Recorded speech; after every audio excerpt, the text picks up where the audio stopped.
Olá, pessoal. Meu nome é Ângela. Estou cursando o curso de Pedagogia na Faculdade Uninter, no Polo de São Bento do Sul. Vamos dar continuidade ao nosso estudo sobre as novas tecnologias na educação. Hoje nós vamos estar falando sobre a história do computador. Da onde começou, quando começou, como que foi todo esse projeto, todo esse andar até chegar nos dias de hoje, né? Que nós temos hoje os nossos computadores, nossos tablets, nossos celulares. Então vamos ver desde o início tudo o que aconteceu até hoje, né? Sobre a história do computador. Vamos aqui refletir um pouquinho sobre isso daqui que eu coloquei. Como eram os primeiros computadores? Será que a humanidade consegue ficar sem computador? Hoje eu acho que é difícil, né?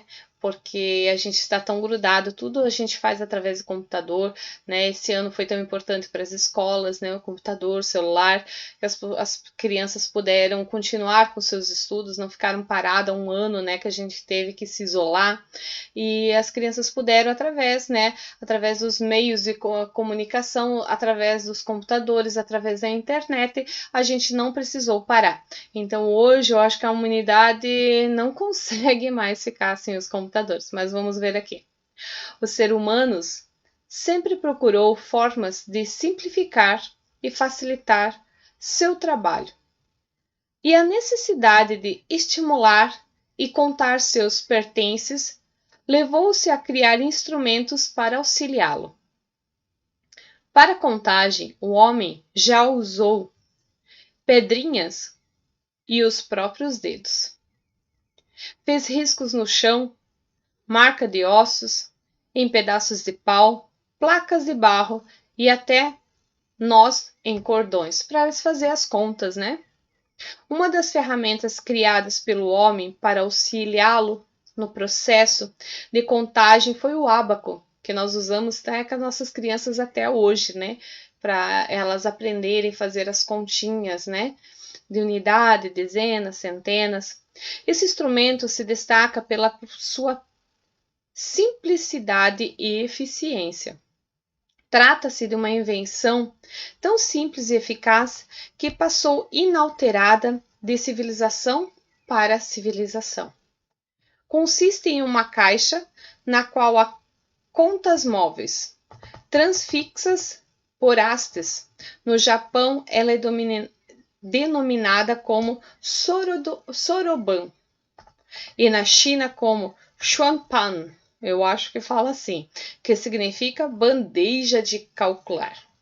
O ábaco é considerado o primeiro dos computadores, então iniciou-se com o ábaco. Os matemáticos ingleses Ada de Lovelace e Charles Babbage elaboraram o projeto de construção da primeira máquina de calcular, mas nunca conseguiram terminá-la. Os computadores modernos apareceram nas décadas de 1940, durante a Segunda Guerra Mundial. Os responsáveis pela criação do computador foram vários estudiosos de diferentes países, entre eles o alemão Konrad Zuse, o norte-americano John von Neumann e o inglês Alan Turing. Seus projetos básicos eram os mesmos criados por Charles Babbage. Vamos ver aqui. Então a gente viu ali, né, de onde começou, quando começou, a partir de 1940, foram várias pessoas que estavam ali estudando de vários países para começar o computador a acontecer sobre as nossas vidas. Vamos aqui refletir um pouquinho. Por que e para que conhecer a história do computador? Você já parou para pensar? Por que conhecer a história do computador, né? Os primeiros computadores da era moderna eram eletrônicos, construídos com dispositivos magnéticos chamados relés. Era a mesma tecnologia usada nas centrais eletrônicas. Esses computadores tiveram a vida curta sendo logo substituídos pelos eletrônicos. O primeiro computador eletrônico, ENIAC, foi construído em 1946, nos Estados Unidos. Ele tinha 19.000 válvulas que consumiam 200 kW de potência elétrica. Imagina, hoje em dia isso, né? Não poderia. O equivalente à energia necessária para consumo de 100 casas. Funcionava por poucas horas, até que algumas válvulas falhavam e tinham que ser substituídas. Nessa época, para programar um computador, era preciso saber detalhes da sua construção. E, em geral, quem trabalhava nessas máquinas eram as próprias pessoas que as projetavam, por isso esses computadores acabavam ficando nos laboratórios em que eram construídos. Na final da década de 1940, foi inventado o transitor, que era menor, mais rápido e falhava menos que a válvula. Além disso, o computador, como transmissores, consumiam menos energia, em torno de 5 kW, o equivalente à energia necessária para o consumo de 2 casas. Já era bem menor, que antes era 100 casas, agora era 2 casas, equivalentes a 2 casas, mas mesmo assim é muita energia.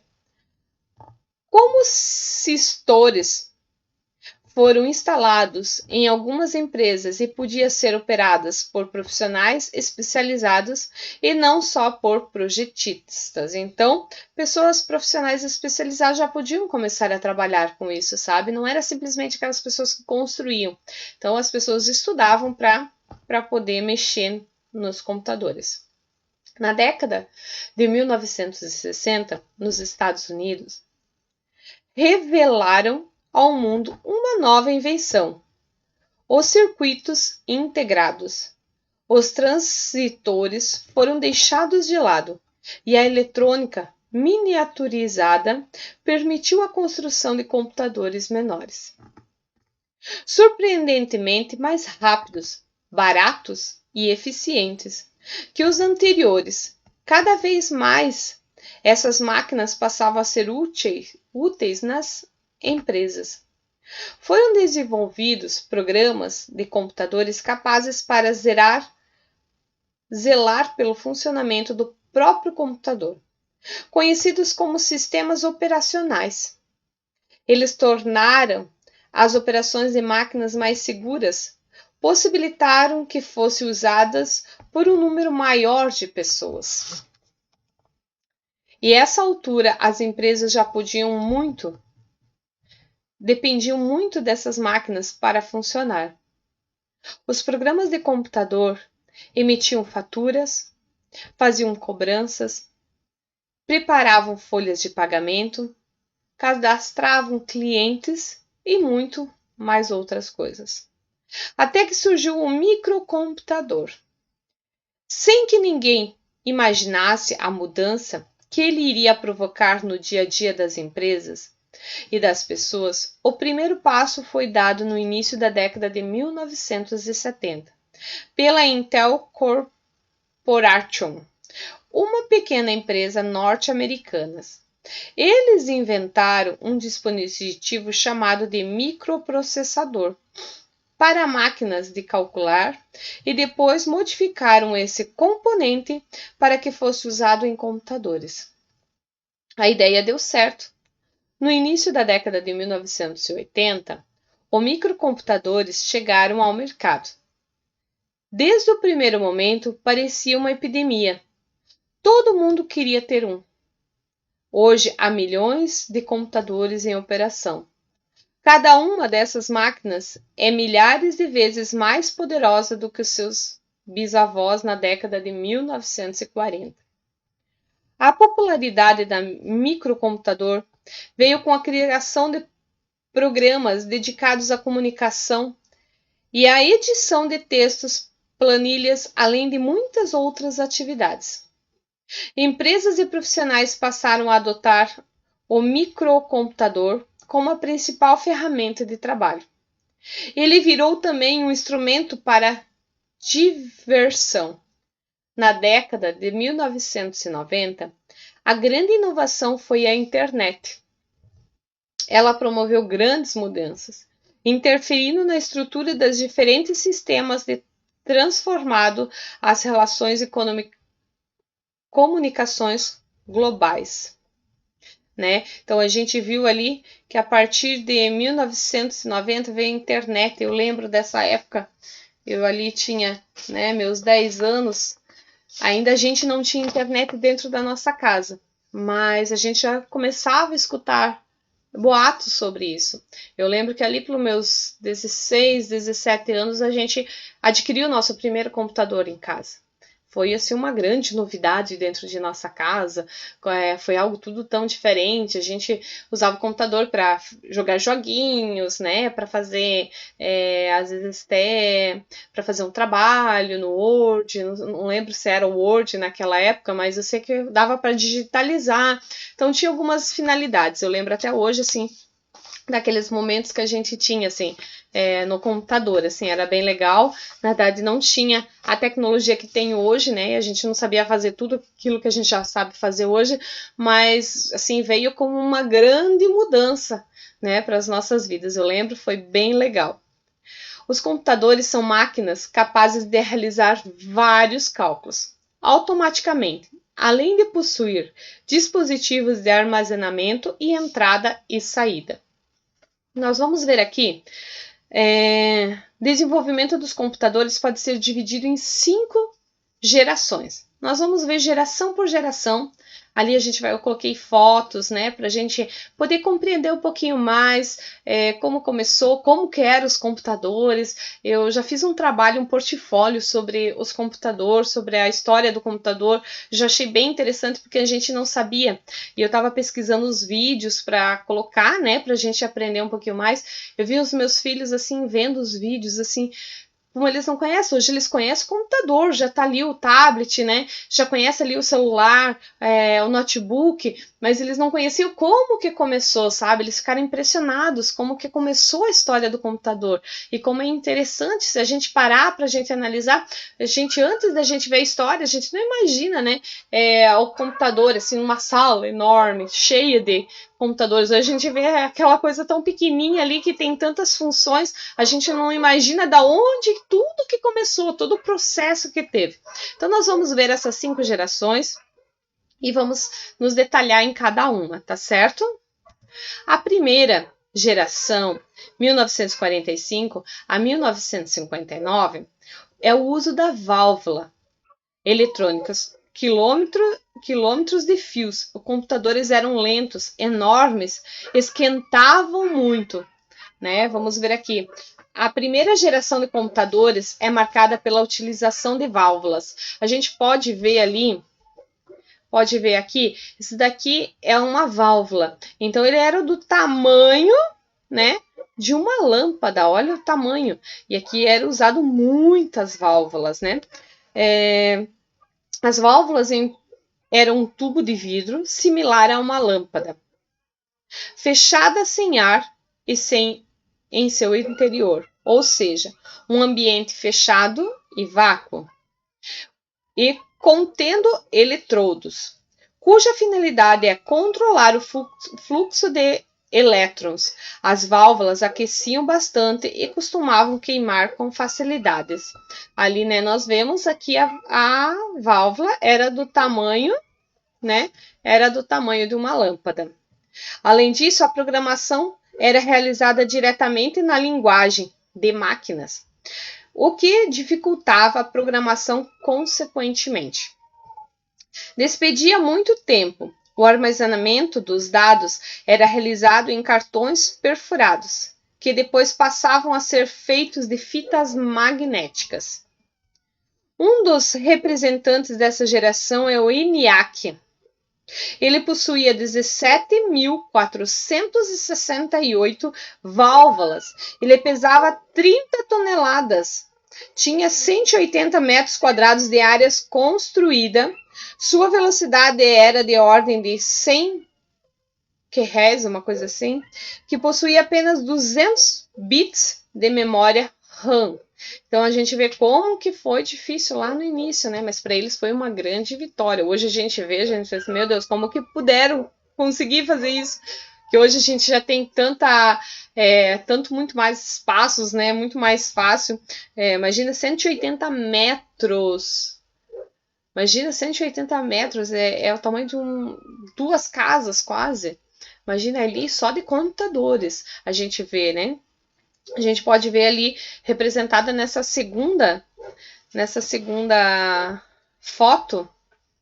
Tá aqui. Nessa segunda foto aqui, a gente vê representadas as gerações dos computadores. Então, aqui, nessa parte aqui, era dos 180 metros de equipamentos para um computador. Imagina, olha a diferença. Olha como que aconteceu, olha todo, mas olha, a gente para e analisa.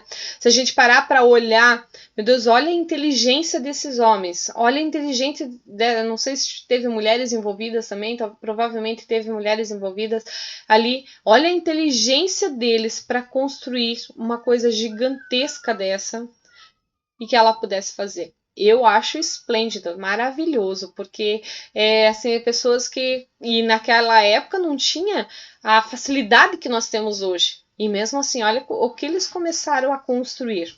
Nenhum dos computadores da primeira geração possuía aplicação comercial.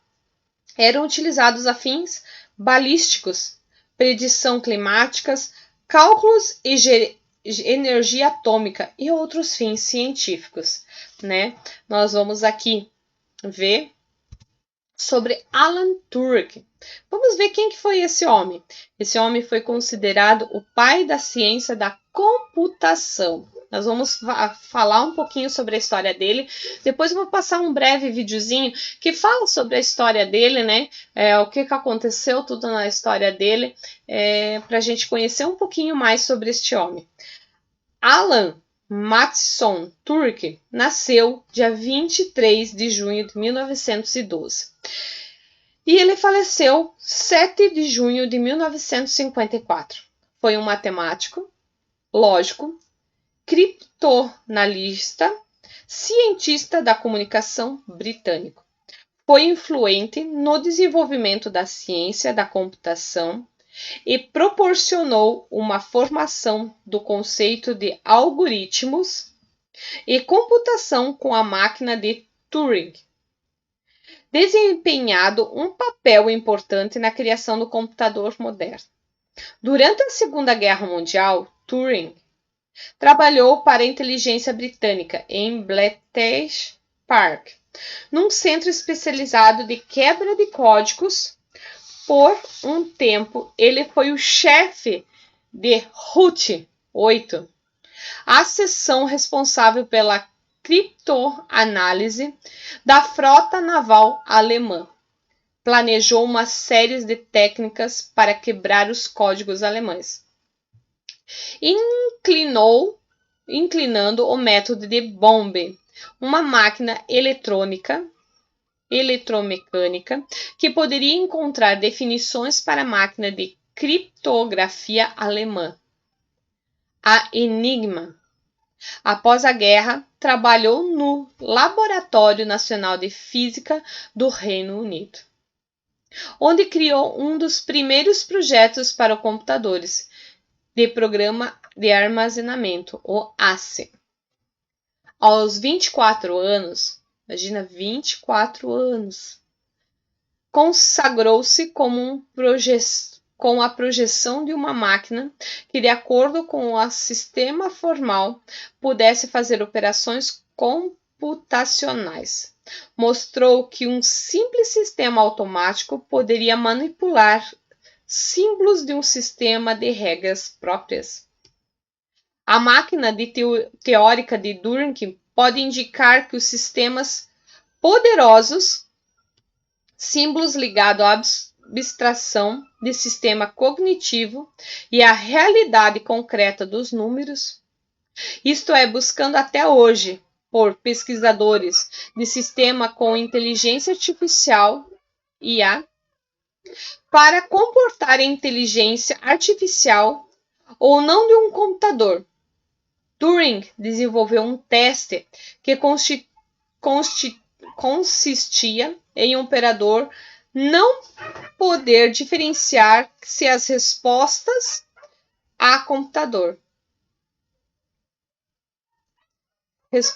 e perguntas elaboradas, pelo operador eram vindas ou não de um computador, Caso confirmado, o computador poderia ser considerado como dotado de inteligência artificial.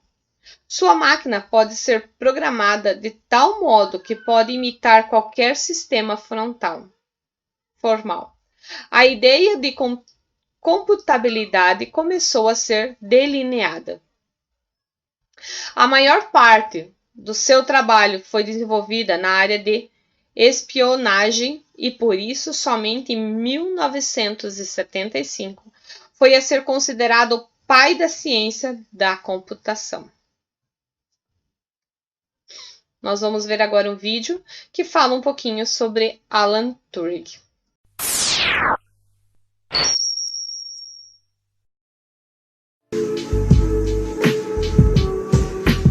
Alan Turing tem uma das biografias mais magníficas da história da ciência. Na juventude, ele foi um herói de guerra. Graças a Turing, a Inglaterra conseguiu decifrar mensagens do exército alemão durante a Segunda Grande Guerra. Para fazer isso, ele basicamente precisou desenvolver tecnologias que ainda nem existiam. In quel periodo i tedeschi usavano una macchina speciale, Enigma. Era come una macchina da scrivere. L'operatore digitava dei tasti, però anziché stampare su un foglio quelle lettere, venivano stampate altre lettere secondo una codifica impostata meccanicamente sotto la macchina. I tedeschi usavano questo meccanismo per comunicare fra di loro. Chiunque intercettasse questo foglio aveva davanti a sé un testo senza senso. Era criptato. Col suo team egli costruì una macchina in grado di decifrare questi testi scritti dai tedeschi. Per questa invenzione si pensa che la guerra sia terminata con 2 anni di anticipo, salvando molte vite umane. E ajudar a encerrar a Segunda Guerra Mundial foi só uma das coisas que o Turing fez na vida dele. Depois disso, ele publicou um dos textos mais fundamentais da ciência da computação. Nesse texto, Turing levanta uma pergunta que poderia parecer esquisita na década de 50, mas que, com o passar do tempo, se transformaria num dilema real. E essa pergunta era: máquinas podem pensar? Para responder isso, ele elaborou um teste. Supponiamo ci sia una persona P che digita i tasti al computer, che chiede, che pone delle domande, e dall'altra parte del terminale una macchina M e un operatore O. In maniera alternata, la macchina M e l'operatore O forniscono le risposte alla persona P. Si dice che la macchina M supera il test di Turing se la persona P non è in grado di capire quando le risposte provengono dalla macchina e quando le risposte provengono dall'operatore. La macchina deve avere delle caratteristiche speciali per superare il test di Turing. Deve interpretare il linguaggio naturale, la domanda che viene dalla persona. Deve rappresentare la conoscenza per formulare le risposte. Deve ragionare in maniera automatica per formulare queste risposte. E deve apprendere in maniera automatica. O mérito de Turing é resolver com ciência uma dúvida que nasceu na filosofia. Muito antes de Turing, filósofos importantes já pensavam nesse assunto. Um exemplo é René Descartes. Em 1637, mais de 300 anos antes do teste de Turing, Descartes escreveu o Discurso do Método. Aqui, o filósofo questiona: quantos autômatos poderão ser produzidos pelo homem? Podemos facilmente compreender que uma máquina pode ser concebida para proferir palavras e até mesmo emitir respostas a ações humanas, mas ela nunca conseguiria reorganizar o seu discurso para responder apropriadamente tudo que é dito em sua presença. Embora negue possibilidades que hoje parecem mais próximas, essa declaração de Descartes é certamente um dos momentos mais visionários em toda a história da filosofia. Para pensar, em 1637, a coisa mais próxima de um robô que Descartes poderia conhecer era o passarinho mecânico que sai de um relógio como esse. E ainda assim, Descartes previu uma coisa parecida com o Cleverbolt, esse sistema que é capaz de emitir respostas para suas perguntas, mas que é incapaz de reorganizar o que ele diz para fazer sentido diante de tudo que você pergunta. Esse é o nosso breve teste aqui com o Cleverbolt. Eu disse oi, ele disse que não é o Cleverbolt, então eu perguntei quem ele é. Aí ele está me dizendo que é um humano. De algum jeito isso faz ele me dizer que me ama. Eu fico muito feliz, mas não faz o menor sentido, Cleverbolt. Conversa maluca essa. Turing levou a reflexão sobre a inteligência das máquinas a um novo nível. Vamos ver agora sobre a segunda geração. Segunda geração está ali em 1949 a 1964. A substituição das válvulas eletrônicas por transmissores de fios ligados a circuitos impressos. Isso tornou-se os computadores mais rápidos, menores e de custos mais baixos. A segunda geração de computadores foi marcada pela substituição da válvula pelo transmissor. O transmissor revolucionou-se a eletrônica em geral e os computadores em especial. Eles eram muito menores do que as válvulas a vácuo e tinham outras vantagens. Não exigiam tempo de pré-aquecimento, consumiam menos energia, geravam menos calor e eram mais rápidos e confiáveis. No final da década de 50, os transmissores foram incorporados aos computadores. Aqui a gente pode ver na figura ali circuitos com vários transmissores. Ali o da esquerda, comparação no circuito de válvulas no canto superior direito, com um circuito composto de transmissores inferior direito. Ali a gente pode ver a diferença entre os dois. Na segunda geração de conceito do unido central de procedimento, CPU, memória, linguagem de programação, entrada e saída foram desenvolvidos. O tamanho dos computadores diminuiu consideravelmente. Outro desenvolvimento importante foi a mudança da linguagem de máquina para a linguagem de assembly, também conhecida como linguagem simbólica. A linguagem assembly possibilitava a utilização de mnemônicos para representar as instruções de máquinas. Nós vamos ver aqui, nessa segunda imagem, da segunda geração ainda, computadores IBMs da segunda geração. Em seguida vieram as linguagens do alto nível, como por exemplo, Fortran COBOL. No mesmo período surgiu o armazenamento em disco, completamente os discos de fita magnética e possibilitando ao usuário acessos rápidos aos dados desejados. Então, a gente pode ver como diminuiu bastante já essa parte de computadores, Antes eles eram muito maiores, agora diminuiu bastante, significativamente, Então, nós vamos ver agora a terceira geração. Em 1964 a 1970. Criação dos circuitos integrados que proporcionaram maior compactação, redução de custos e velocidade de processamento da ordem de microsegundos, tem início da utilização de avanço dos sistemas operacionais.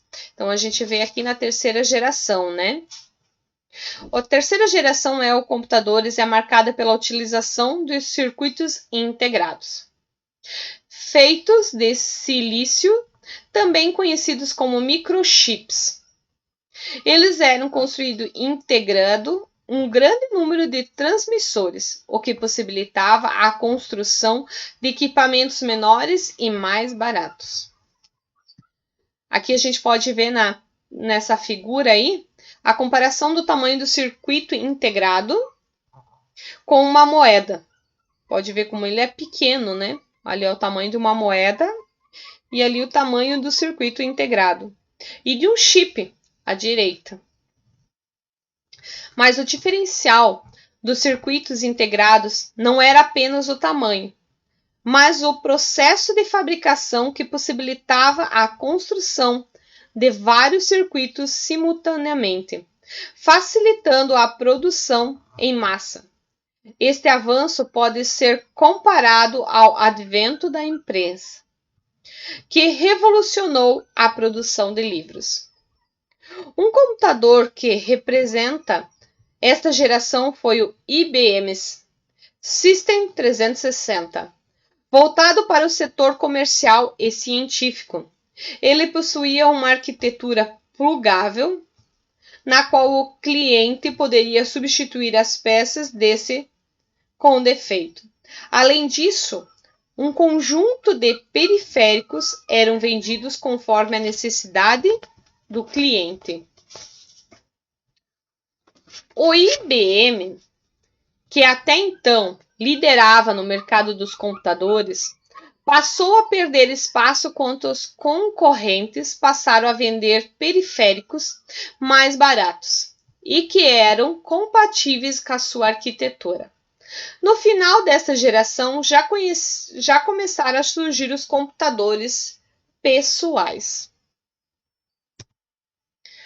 que a gente pode ver, né, os computadores quando começou, né, os computadores pessoais. Ali a gente vê, né, mas ainda para nós, para muitas hoje, crianças hoje, eles nem conhecem essa fase, né?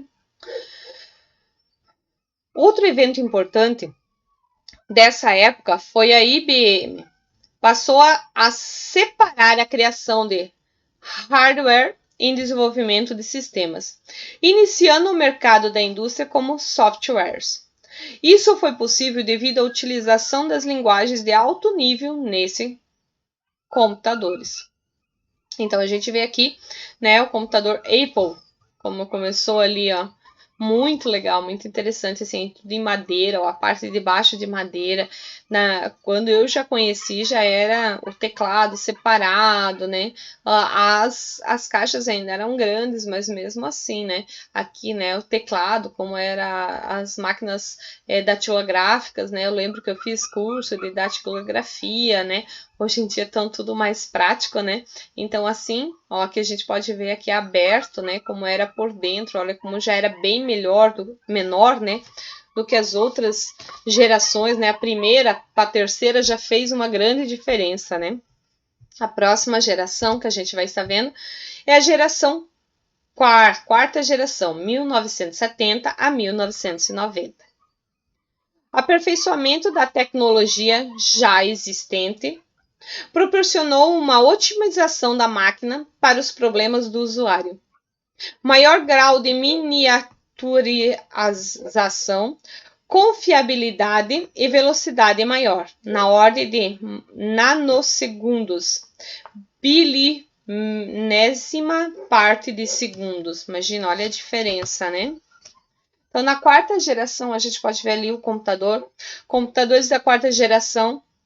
Aqui eu já faço parte ali, porque eu em 90 eu lembro que a gente já começava a ouvir boatos, né, sobre os computadores, né. Já são reconhecidos como surgimentos de processadores, a unidade central do processamento, sistemas operacionais como MS, DOS, Unix, APOS, MachineDocs foram construídos. Linguagens de programação orientadas no projeto como C++ ou Smalltalk foram desenvolvidos. Discos rígidos eram utilizados como memória secundária, impressoras matriciais, os teclados com Liotox atuais foram criados nessa época. Os computadores eram mais confiáveis, mais rápidos, menores e com maior capacidade de armazenamento. Essa geração é marcada pela venda de computadores pessoais. Então, a partir desse momento ali, as pessoas começaram a adquirir os computadores, né? Eu lembro ali que é em 1997, eu lembro que eu tinha uns 17 anos, a gente adquiriu na minha casa. Foi algo novo, algo diferente, e era como esses que estão ali. Era o teclado, né, aquela caixa embaixo e em cima o monitor. O monitor era assim, grande, comprido, né? Eu lembro do computador assim. Esse é o computador da 4ª geração. Eu já comecei nessa 4ª geração aí. Nós vamos ver agora a 5ª e última geração, tá certo?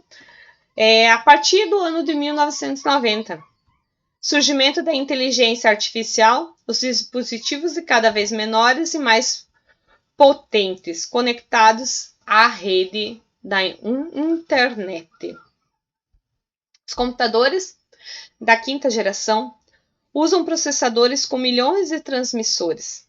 Nessa geração surgiram arquiteturas de 64 bits e processadores que utilizavam de tecnologias RISC, discos rígidos, uma capacidade superior a 600 GB. Pendrives com maior de 1 GB, memória de utilização de disco óptico e outras mais, 50 GB de armazenamento, né? Aqui nós vemos o computador da 5ª geração, né? Hoje é esses que nós temos hoje, né? Os computadores que a gente vê por aí, esses daí, tudo mais prático, mais moderno, né? Cada vez menor, né? A tela ali fininha, né? Bonito, né? Hoje a gente já conhece esses. Para nós, esses são os normais, né?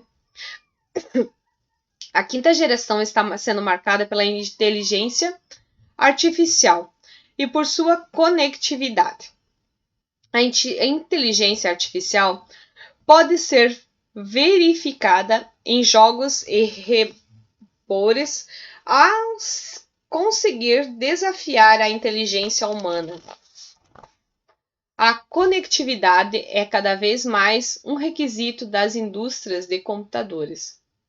Hoje em dia, queremos que nossos computadores se conectem ao celular, à televisão e muitos outros dispositivos como geladeira, câmeras e segurança.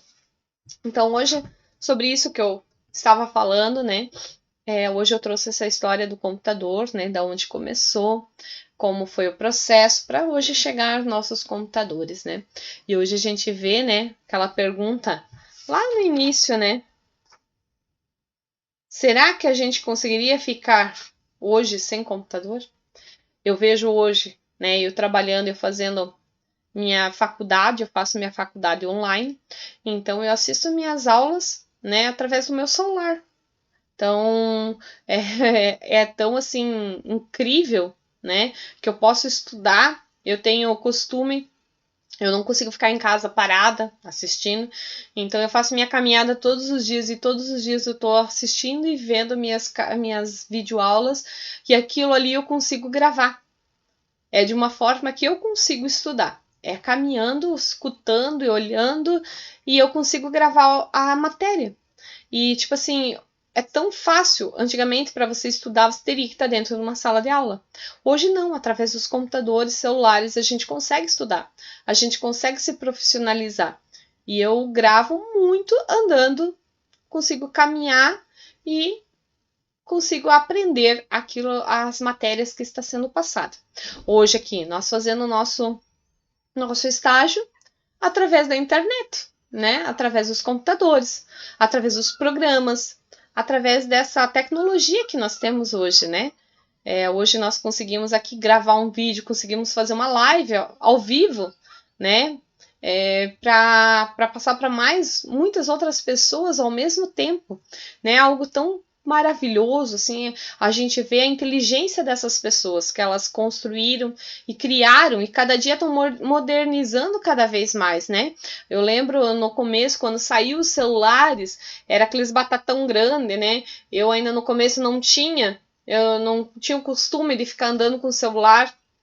O primeiro celular que eu comprei, eu lembro que era um celular azul, né? Então, tipo, ali só tinha ligação, se eu não me engano, e acho que mandar mensagem, uma coisa assim.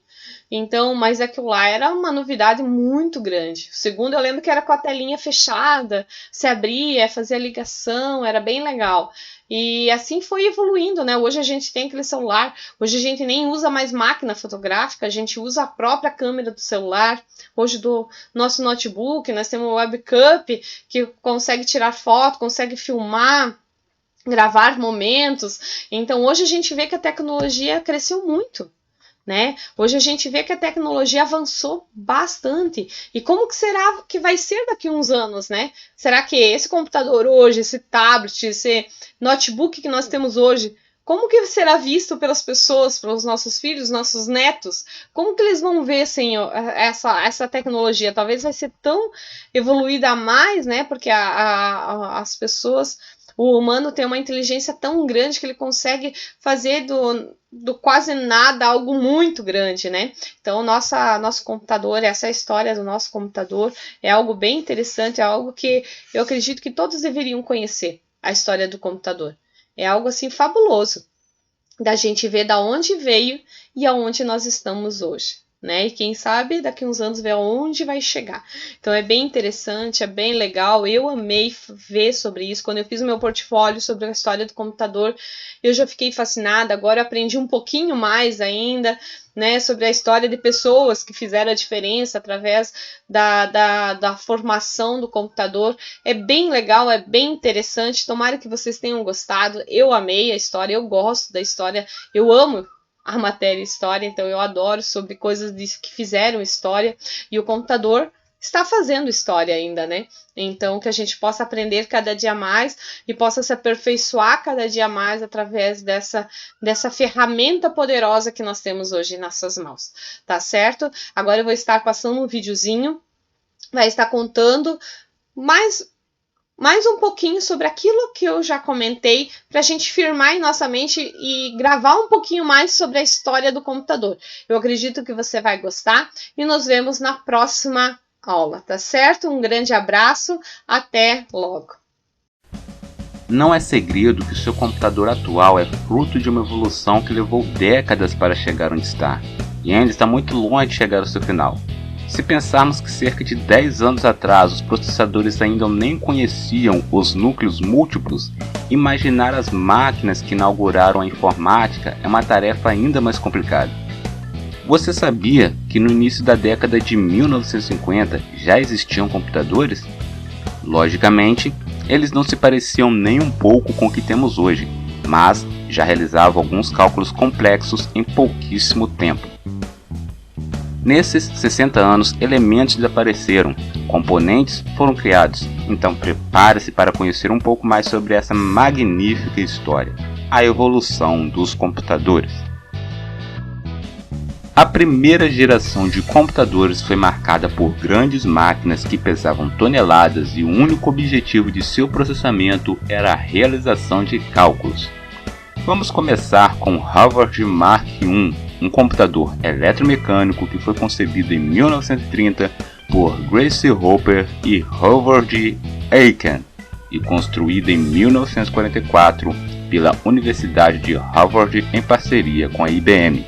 O Mark I tinha cerca de 17 metros de comprimento, 2,5 metros de altura e pesava cerca de 5 toneladas, e foi a primeira e maior calculadora digital automática de larga escala desenvolvida nos Estados Unidos. O Mark I trabalhava com 23 números decimais e realizava as 4 operações aritméticas. Dispunha ainda de subrotinas integradas que calculavam funções logarítmicas e trigonométricas. Era um calculador lento, demorando de 3 a 5 segundos para efetuar uma multiplicação, mas era totalmente automático e podia realizar cálculos extensos sem intervenção humana.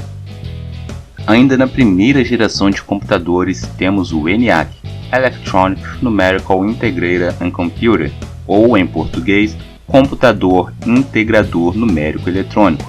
criado em fevereiro de 1946 pelos cientistas norte-americanos John McCrea e John Mauchly, da Electronic Control Company. Totalmente diferente do Mark I, que era eletromecânico, o ENIAC foi o primeiro computador digital eletrônico de grande escala. Começou a ser desenvolvido em 1943 durante a Segunda Guerra Mundial para computar trajetórias táticas que exigissem conhecimento substancial em matemática, mas só se tornou operacional após o final da guerra. Sua capacidade de processamento era de fazer 5.000 operações de edição por segundo.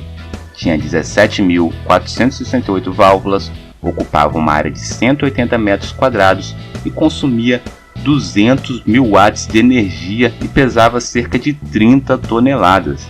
Na época, seu custo foi mais ou menos de $500 mil, o equivale a aproximadamente 6 milhões de dólares nos dias de hoje. Com o ENIAC, complexos cálculos de balísticas passaram a realizar-se em alucinantes 30 segundos, quando com as calculadoras manuais que até aí se usavam, levavam 12 horas para se obter o mesmo resultado. Segunda geração, o começo da evolução. O IBM 7094 marca o começo da segunda geração de computadores, que inicialmente foram desenvolvidos para serem utilizados como mecanismo de controle em usinas nucleares. Agora, a nova geração de computadores, ao invés de usar válvulas como componentes, usam um outro componente criado em 1947 pelos laboratórios Bell, os transistores. Componentes criados a partir de materiais sólidos, conhecido como silício. Exatamente o mesmo material é utilizado até hoje em placas e em outros componentes. Existia uma série de vantagens dos transistores em relação às válvulas. Para começar, as dimensões desses componentes eram bastante reduzidas, tornando os computadores da segunda geração 100 vezes menores do que os da primeira. Para se ter uma ideia, o ENIAC pesava 30 toneladas. Já o IBM 7094, seu peso não chegava nem a 1 tonelada. Ele pesava 890 kg. Além disso, os novos computadores também surgiram mais econômicos, tanto em questões de consumo de energia quanto em preços de peças. Porém, seu custo ainda era alto e podia chegar a custar até 2 milhões de dólares. Terceira geração, circuitos integrados. O emprego de materiais de silício com condutividade elétrica maior que a de um isolante, mas menor que a de um condutor, foi chamado de semicondutor. Esse novo componente garantiu um aumento significativo na velocidade e na eficiência dos computadores, permitindo que mais tarefas fossem desempenhadas em períodos de tempo mais curtos. Em 1964, a IBM lança um dos primeiros computadores a utilizar circuitos integrados, o IBM System 360. Este modelo, apesar das facilidades trazidas pelos semicondutores, continuava grande e até pesando mais do que os seus antecessores. Porém, era avançadíssimo para a época, fez com que todos os outros computadores fossem considerados totalmente obsoletos, fazendo com que a IBM vendesse mais de 30 mil unidades. Sob a influência do programa espacial americano, a IBM lançou em 7 de abril de 1964 a primeira máquina da família criada por Gene Amdahl, chamada IBM System 360. Esses computadores foram projetados para finalidades comerciais e marcaram a tendência de usar circuitos integrados ou pastilhas, que ficaram conhecidas como chips. O 360 incluía um processador central e muitos periféricos, determinando várias opções de expansão, ou seja, o 360 foi o primeiro a apresentar o conceito de modularidade. O comprador poderia adquirir diferentes módulos conforme suas necessidades. Essa flexibilidade permitiu que várias empresas comprassem seu primeiro computador. O modelo mais barato do 360 possuía 8 bits e um endereçamento de memória baseado em bytes. Seu processamento era feito por um conjunto de transistores que já caminhava para um chip. Realizava mais de 2 milhões de operações por segundo e cerca de 500 mil multiplicações. Esse fato tornou seus antecessores obsoletos. Com a terceira geração de computadores, surgiram os teclados para digitação de comandos. Monitores também permitiam a visualização de sistemas operacionais ainda muito primitivos, completamente distantes dos sistemas gráficos que conhecemos e utilizamos no dia de hoje. Quarta geração, o começo da era dos computadores pessoais. Enfim, chegamos aos computadores que grande parte dos usuários utilizam até hoje. Os computadores da quarta geração foram os primeiros a serem chamados de microcomputadores ou simplesmente micros. Esse nome se deve ao fato de eles pesarem menos de 20 kg, o que torna o seu armazenamento muito mais fácil. Os componentes que possibilitaram tamanha redução foram os microprocessadores. Os pequenos chips de controle e processamento tornou a informática muito mais acessível, além de oferecer uma enorme gama de novas opções para os usuários. Os Altair 8800 podiam ser comprados como um kit de montar, vendidos por revistas especializadas nos Estados Unidos. Foi com base nessa máquina que Bill Gates e Paul Allen criaram o BASIC e inauguraram a dinastia Microsoft. Na mesma época, os dois Steves, Jobs e Wozniak, criaram a Apple para se dedicar a projetos de computação pessoal facilitados para usuários leigos, pois até então não era qualquer pessoa que sabia usar um computador, já que tudo era feito a partir de comandos.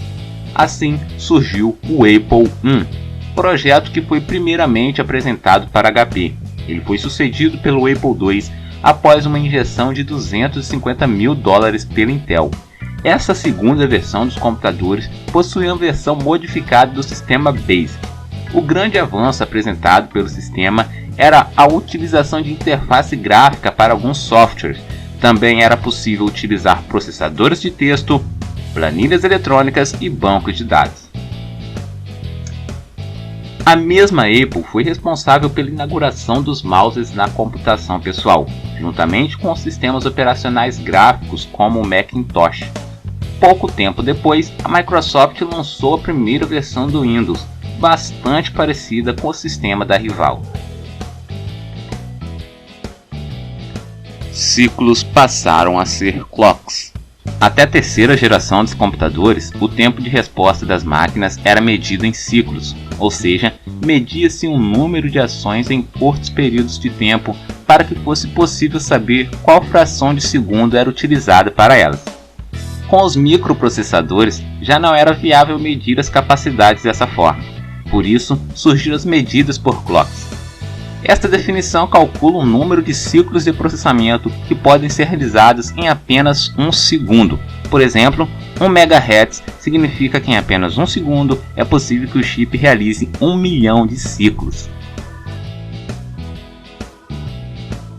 Quinta geração, múltiplos núcleos.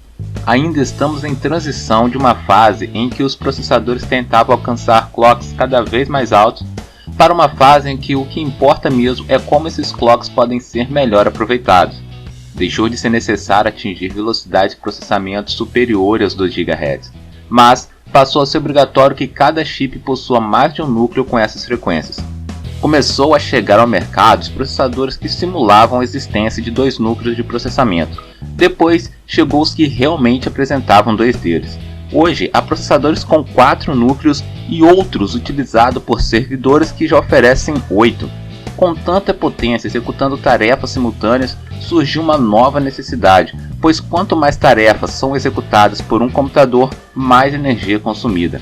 Para combater este problema, as empresas fabricantes de chips passaram a pesquisar formas de reduzir o consumo sem diminuir as capacidades de seus componentes.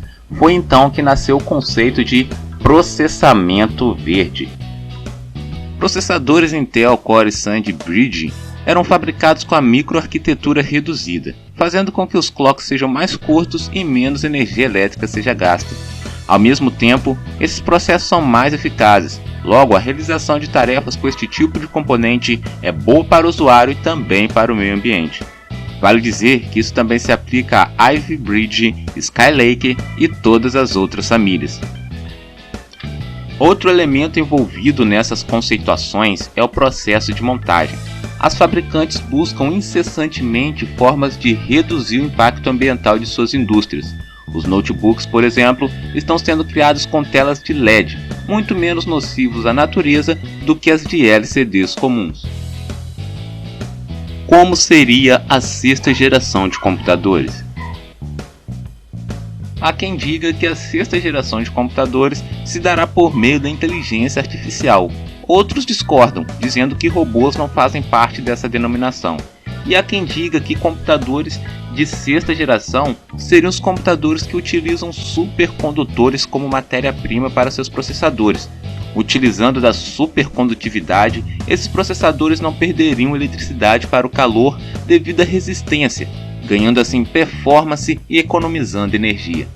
Estima-se que o ganho de performance seria de aproximadamente 30 vezes a performance de um processador da mesma frequência que utilize metais comuns.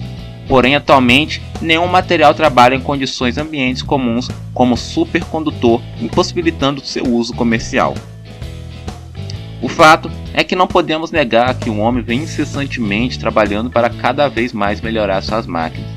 Quem imaginaria 60 anos atrás que um computador com tamanha capacidade de processamento poderia caber na palma de uma mão? Ou hoje em dia, quem poderia imaginar que há 60 anos um computador podia pesar até 30 toneladas e não tinha nem metade da capacidade de processamento de um smartphone?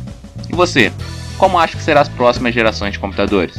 Meu nome é Manuel e você acabou de assistir a mais um vídeo do canal PC Marvel. Espero que tenha gostado. Se gostou, deixe o seu like, compartilhe com seus amigos e comente como você acha que serão as próximas gerações de computadores. Eu fico por aqui e te vejo no próximo vídeo. Até mais, tchau!